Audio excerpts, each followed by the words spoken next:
Hello, it's Jack16 and we are here with a layout update. I finally got the plaster Paris done, so I thought I'd do the update now. So first things first, ballast. I got this ballast here. This is from the Model Scenic range, and I'll get the bag in a minute to show you the number. But this is the junction. It's looking very good. I've always gone for a light colour ballast, and without weathering, well, I weathered the track, as you know. We'll have a look at that in a minute, but I didn't want to have something that was light and then have to weather it to make it look dirty, so I thought I'd go for a darker ballast, and this has actually worked out very nicely. It's actually darker than this. There's a lot of light shining in today, and on the camera it definitely looks a lot brighter. But I'm really impressed with this ballast. Not all of it's done, I still got to do the back, but I'm leaving that area because I want to put a path in that in, so that's the next job. But no, the ballast is really good. I'm really impressed with how it's come out. Some of the points did have a few sticking, but now they're working fine. You can see Wild Swan's in the loco bay waiting for its train, waiting for the Jubilee to pass with the goods. So we'll go on to another part. Right, here we go. This is the diesel depot. Now I wanted a small area. I could have easily put 2 tracks in if I wanted to, and I was going to at one point, but steam is the main feature on my layout because it's early 50s right through to middle 60s to 65, and I thought, well, if I'm modelling an early 50s area as well as running trains that went right through to 65, diesels would only just be coming in like the late 50s and early 60s. Well, I think some of them come in early 50s, I'm not 100% sure, but I thought I'll put 1 track in, and this shed area is only a small shed. There's only 10 locos in it at a time, 10 steam engines and 2 diesels, and it'd be less than that when the layout's finished, so I didn't want to just put loads of sidings in and that. So I put the concrete in, which is just spare card over Metcalf kit of the retaining walls.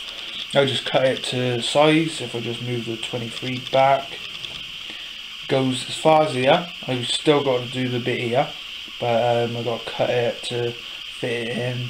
Alright, I got to put another path here to cross over, but the concrete between the track ain't going right down, because some of the pictures I looked at, they only had 1 at each end and probably 1 in the middle, so that's what I thought I'd do for this one. It goes around here as well, as you can see. There's actually going to be a wall around the edge right down to here, just to close this area off from the main line. Not a really big wall, just about that high, and it just closed the scene in. It's going to be quite grimy, but again with that I want it to be looking quite new. The diesel areas like just being finished, and the very first diesels there's only got to be a few spots of oil, but the walls are now quite dirty around the back because it would have been used for storage of wagons or something else, probably the works crane. So that's the concrete area. We'll move on to the eel. This is the eel side. As you can see, it has been weathered. I still got to put the bit in there, but I'm finishing the retaining walls first.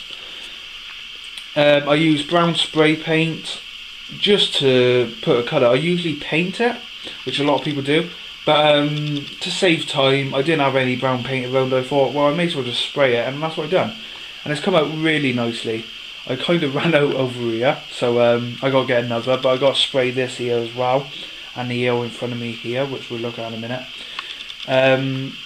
But it's come along nicely. So next stage is to get the road sorted, finish the gasworks area, And then we will be adding scenic, adding grass and that. There's loads of things to be done on this hillside. I want it to look quite rural, if you know what I mean. Rural. I don't know if that's how you say it. And I got to get retaining walls to go down here. Another pack, and that'll be it. Because I'm going to customise the wall here as over here as well, to make it just split it apart. Not too many the same thing happening. I know that's what happens, and I've done all that across the back here, but just to split it up as it goes into the hills. So that's coming along nicely. If I move back a bit, I've just finished this side, which goes right around up to the bridge. I've actually left it open here because I've got to build a wall there as well, which I'm hoping to do that today or tomorrow. I'll see what stuff I got left over. I should have some to sort that out. But yeah, that's coming along nicely. So this will be sprayed the same as this is actually called Evergreen Bank. And this will be sprayed as well. I still got to do a bit here, just around the edge there. But and there'll be a wall up here, because it's got to be like it's going to be a bit of a European road look-alike because of the hills and that. The road winds its way up to the top. But that's something I've always wanted to do, and I had the room to do it. So we'll move on to the last. Here we go. This is the second junction. The ballast I used was coarse dark brown from Woodland Scenics. It's B85. Really nice. Really, as I mentioned before, the colour is just perfect. The track, there will be bits where the engines have been waiting, not preferably in this area, but probably farther on down. Can have water towers here, water columns and that, just to split the area. So there'd be a lot of black dust in the track where the engines have stood waiting for a signal on that. So that's come along nicely, and we'll finish off with the engine yard. What I'm going to do this very quick because there's only 1 minute left on the camera. It skews the mess on the layout. It's very messy at the moment. I've finished the track in the yard now. No pits to go under the train, sadly. But that's a decision I made just to make it easier for me to get the layout done sooner. I know I should have waited, but I'm quite happy with how it's going to work out, and there'll be something special in the yard anyway. So I've just laid all this track. This track is staying. Engine shed will be going over here, and it's looking really good. I mean, we got the coal drop here, the ash plant with the coal trucks there. It's really come out nice. So thanks for watching. I hope you enjoyed this update, and more coming soon. Thanks for watching.